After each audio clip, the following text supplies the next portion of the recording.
The idea of today is to look at Nilupa Yasmin's lovely work. She has been looking at our herbarium collection, which is just downstairs in the basement, and there are plants from the 18th century down there, all sorts of natural plants that grow in the hedgerows. And they don't often come up and be displayed in the museum because they're very fragile, they can't be exposed to lots of light. But Nilupa has done some wonderful creative work, and it reminds me of sort of kaleidoscope patterns. I was just thinking of ways that people can sit around their kitchen tables at home and do some art and design work, but using natural foliage, the things that you see in your hedgerows, maybe you've got them in your garden or your parks, and you can pick a few things, but the first thing is to make sure that you can identify the plants so that you know that you're not picking anything that's poisonous. And also, if you're picking other people's plants, get permission to do it. So I've just gone through the hedgerows where I live near Malvern, and I found lovely things like the fern here, which reminds me of one of Nilupa's patterns. She's actually used cow parsley, but the fern leaf is very similar to the cow parsley. And we've got oak leaves and berries, and this one, which I haven't named yet, but it grows in pasture. So I think it's really pretty. It's a bit like a pea plant. It's got these lovely tendrils here. And then there's some red clover as well, which is just so delicate and lovely. And Nilupa, in her work, has been very clever and used some of the stems to connect the patterns up. So just explore, see what plants you can find, and bring them home, put them in a jug or a pot, add some water so that they keep nice and fresh, and you can work with them. And then you don't need many materials for this project. I've just got some white card. It's got a bit of substance to it, because if you're going to add lots of glue, paper can go a bit mishmashy. A pencil, and on the card I've made some lines. Now that's just to help me thinking about a pattern, really, because I haven't got a very mathematical brain. I'm a bit chaotic, so I've just drawn some lines, a little bit like a flag, just to give me a guideline of where to put some of the plants. Now you'll see some images of Nilupa's work on the site, and this is something that I've done at home to give you an idea of what we're going to aim for today. In this one I've used ivy leaves and fern leaves and some hawthorn leaves, and just kept it very, very simple. But before we start sticking, what I'd recommend is you can have a go at pressing some of your leaves and flowers, because they're very natural, and obviously they've been outside, they've been in the wind, the rain, the sun, and they've got a bit of a curly shape to them. And when you try and stick them down on the paper, sometimes they just lift up. So if you press them for a couple of days, you get them to be a little bit flatter. And that's a very simple method. You just get a book, a fairly heavy book like this, an old book will do, and some kitchen parchment that you might put cookies or biscuits on when you're cooking. 2 leaves of that, and then you take whatever you want to press. So I could take an oak leaf, cut it off, just like that, and you sandwich it between the leaves of parchment. Okay, so it's nice and flat. If you've got a flower head, put it down on the head, all right?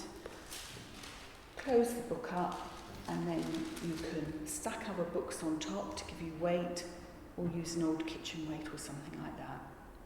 Leave it for a couple of days, and then you've got some nice flat foliage to use in your project.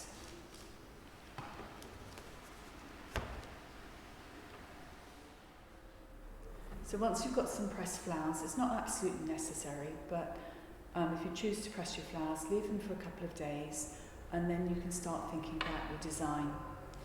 And as I showed you, we've got the paper with a few lines on it, just to give you a rough guideline.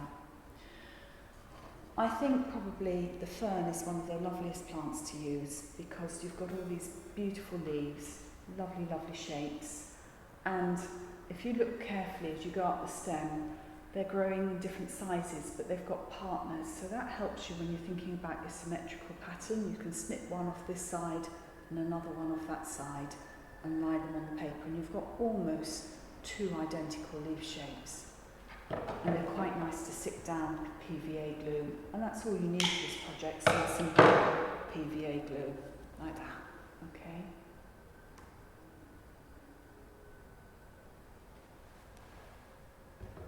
And then I use a paintbrush, and then just dab it around the glue a bit, like that, and I paint the back of the fern. Just put a little bit of glue on the back, just along there. You can be as messy as you like, really, because the magic of PVA glue is that it goes, when it dries, it becomes clear and you can't see it. And then you choose where to put this on your leaf picture, like that. And then just use your fingers and just push it down like that. So quite easy. If you want, you can have a piece of kitchen towel or something just to press lightly on top. And you keep going like that, cutting away at different leaves and making a pattern. See, I've chosen the partner fern, if you like, to put opposite. And this is really not trying to copy Nilupa's work, because that's very intricate and detailed, but just giving it a hint of her sort of lovely design ideas. And then you can start using different types of leaf. I really like this oak leaf, so I'm going to put an oak leaf on.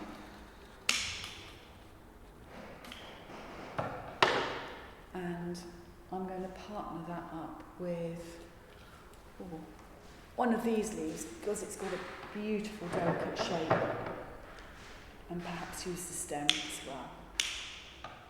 Like that. Maybe that's a little bit heavy, I don't know. Or maybe put one of these leaves here, the stems. I like the way that Nilupa has sort of connected the stems to make a framework, a shape in her artwork. It's very clever. Like that. So we can keep adding different leaves and shapes, putting them down before we actually fix them with glue, so that you're very happy with your pattern, and then you can add the glue. And then, as I've done with this little design, I thought it would be nice to add some sparklies, some jewels to it. And I've gone for these glass pebbles, which just stick on perfectly with the PVA glue, and they've got a nice weight to them. And I've chosen just clear ones because they remind me of the berries, perhaps sort of winter berries that come, especially with the ivy, those clusters of berry heads. I did think about actually sticking some ivy berries on this, but they're formed in such a ball that when I tried to use the PVA glue, the whole thing was a bit wobbly. And I like actually the reflections that you get from the glass pebbles. They really catch the light well. So I'm sure you can get these. They're cheap and cheerful in craft shops, but some cook shops sell them because they're used as weights when you're cooking pastry in the kitchen. You get different shapes, sizes, colours to use. If you haven't got any glass pebbles, you could use perhaps some sequins or some pom-poms, whatever you've got to hand, just to lift your picture. Or, if you want to, you can choose some berries that are a little bit easier to stick on than the ivy heads. I've got some berries here. These are little red berries, I think off the hawthorn. Obviously with berries you have to make sure that they're not poisonous to touch, and certainly don't let anybody eat them, but they're beautiful colour and they've got very delicate stalks. So you could add those to your artwork if you want to. I'm going to have a go at sticking those right in the middle there. You can see if they stick down all right. Oh, I can hear the wind and the rain outside. It's quite nice to be doing something inside today. It doesn't have to be perfect at all. Just gives that hint of symmetry.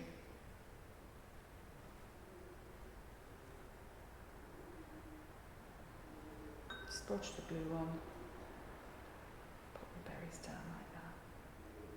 Some of you might use hot glue guns at home. You have to be really careful of that because the glue does get very, very hot. It sort of almost boils in the glue gun, but it does secure things really well. Okay, so you've got a sort of pattern forming there. Can you see that? Okay. And then maybe choose one of those glass pebbles that I talked about and put that into the centre of your artwork.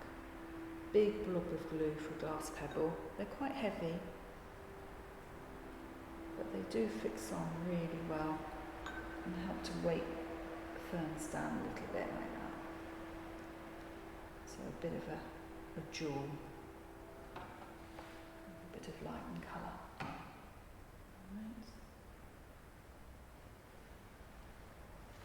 If you haven't got lots of leaves or access to plants and things, you could flick through some magazines and think about Nilupa's design and then perhaps choose some glossy pictures of flowers. I found a seed catalogue at home, and I'm sure Sarah Raven won't mind me saying, but I chopped her lovely tulips up.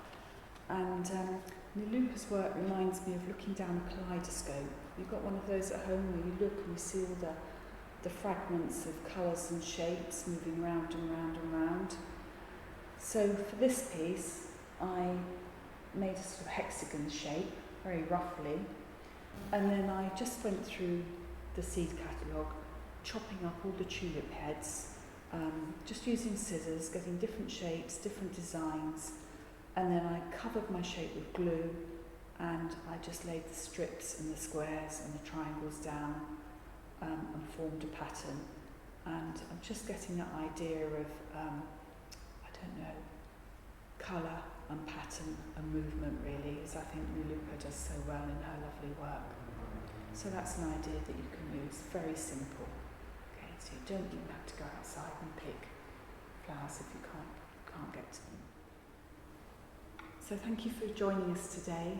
I hope that you really enjoy looking at Nilupa's lovely artwork and feel inspired to create something at home using leaves or colour paper.